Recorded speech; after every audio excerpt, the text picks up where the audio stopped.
In the early 1960s, Roy Orbison was one of the most popular singers in the world. 9 top 10 songs between 1960 and 1964.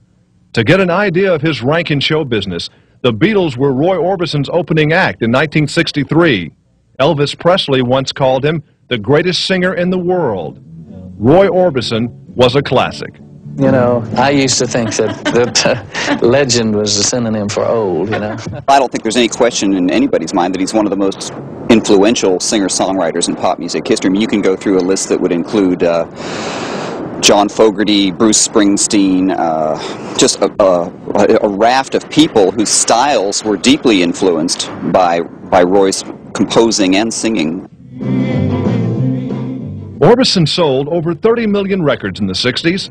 Classics like Only the Lonely, Oh Pretty Woman, Running Scared, and Crying. Many of his greatest hits were written with fellow Texan Joe Melson. Everybody wants to be dramatic at one time in their life.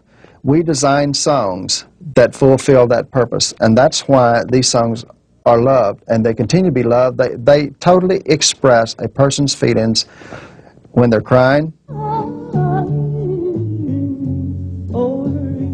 and when they're lonely. You are able to exert yourself through this style. I'm crying.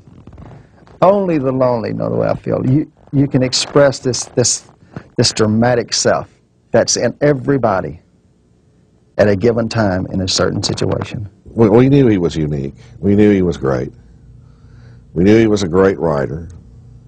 But you can't predict the worldwide acceptance that he had for anyone, I don't believe. Otherwise, that's all you'd sign. Roy Orbison was a singer-singer, a first-generation rock and roller. His vocal style had a powerful influence. He was a great singer. He worked hard at it. He kept himself in good shape.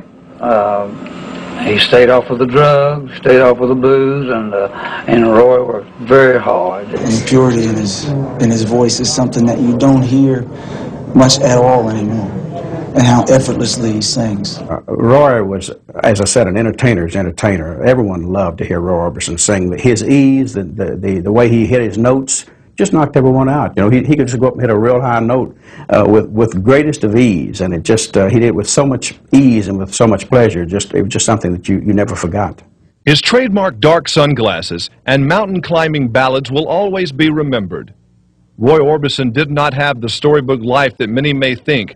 Yes, he had great success with his music, but his personal life at times was marked by the greatest tragedies. He lost 2 small sons in a fire. His wife, Claudette, died a year earlier in 1966 in a motorcycle accident.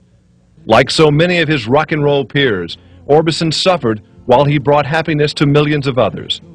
Roy Orbison has been discovered now by this latest music generation, but his musical gifts will continue to be enjoyed by his fans all around the world who never forgot his unique combination of country music and rock and roll.